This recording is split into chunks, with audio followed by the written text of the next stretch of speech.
Hi అండి. నమస్తే. Welcome to ఇల్లు వంటిల్లు. ప్రతిరోజు కూడా మనం తీసుకునే ఫుడ్ హెల్తీగాను, అలాగే టేస్టీగాను ఉండేటట్టు చూసుకోవాలి.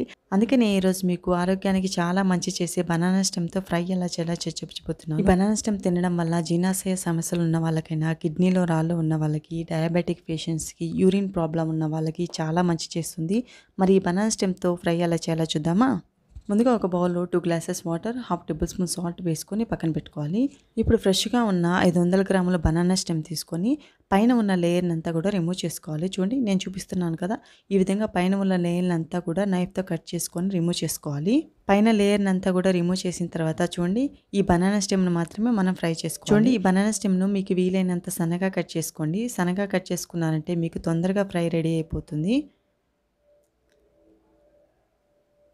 చూడండి ఇలా సన్నగా కట్ చేసుకున్న బనానా స్టెమ్‌ను మనం ముందుగా వాటర్ వేసుకొని సాల్ట్ వేసుకొని పెట్టుకున్నాం కదా! ఆ వాటర్‌లో యాడ్ చేసుకోవాలి. ఇలా సాల్ట్ వాటర్‌లో యాడ్ చేసుకున్నారంటే బనానా స్టెమ్ నల్లగా పోకుండా ఉంటుంది. వాటర్‌లో యాడ్ చేయకుండా అలాగే పెట్టారంటే గాలికి నల్లగా అయిపోతుంది. ఇప్పుడు స్టవ్ పైన పాన్ పెట్టుకొని 3 టేబుల్ స్పూన్స్ ఆయిల్ బాగా హీట్ అయిన తర్వాత హాఫ్ టేబుల్ స్పూన్ ఆవాలు, హాఫ్ టేబుల్ స్పూన్ జీలకర్ర, 1 టేబుల్ స్పూన్ శనగపప్పు, సన్నగా తరిగిన ఉల్లిపాయ ముక్కలు ఒక కప్పు నిండా వేసుకోవాలి. కాస్త కరివేపాకు కూడా వేసుకొని ఉల్లిపాయ అంతా కూడా సాఫ్ట్‌గా ఫ్రై అయ్యేంత వరకు ఫ్రై చేసుకోవాలి. స్టవ్‌ని మీడియం ఫ్లేమ్‌లో అడ్జస్ట్ చేసుకొని ఉల్లిపాయ సాఫ్ట్‌గా ఫ్రై అయ్యేంత వరకు ఫ్రై చేసుకోవాలి. ఇలా సాఫ్ట్‌గా ఫ్రై అయిన తర్వాత ఇప్పుడు ఇందులోకి మనం ముందుగా కట్ చేసి పెట్టుకున్న బనానా స్టెమ్ ముక్కలను వేసుకోవాలి.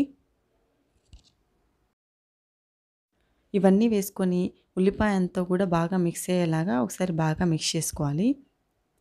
ఇప్పుడు స్టవ్‌ని సిమ్‌లో పెట్టుకొని మూత పెట్టుకొని ఒక 5 నిమిషాల పాటు బాగా ఉడికించుకోవాలి. చూడండి 5 నిమిషాల తర్వాత చూపిస్తున్నాను. ఇప్పుడు ఒకసారి బాగా మిక్స్ చేసుకొని ఇలా ఒకసారి చెక్ చేశానంటే బనానా స్టెమ్ అంతా కూడా మెత్తగా ఉడికిపోయి ఉంటుంది. ఇప్పుడు ఇందులోకి హాఫ్ టేబుల్ స్పూన్ పసుపు, half table spoon salt add చేసుకొని ఒకసారి బాగా మిక్స్ చేసుకొని ఇందులో ఉన్న వాటర్ అంతా కూడా డ్రై అయిపోయేంత వరకు ఫ్రై చేసుకోవాలి.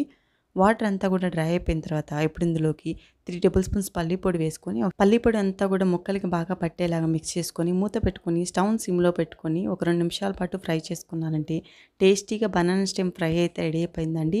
టేస్ట్ అయితే చాలా బాగుంటుంది. హెల్త్‌కి కూడా చాలా మంచిది. ఒకసారి మీరు కూడా తప్పకుండా ట్రై చేసి మీకు ఎలా కుదిరిందో కామెంట్ చేయడం మాత్రం మర్చిపోవద్దండి. అలాగే మన ఇల్లు వంటిల్లు ఛానల్‌ని లైక్ చేసి సబ్స్క్రైబ్ చేసుకోవడం మాత్రం మర్చిపోవద్దండి. Thank you for watching.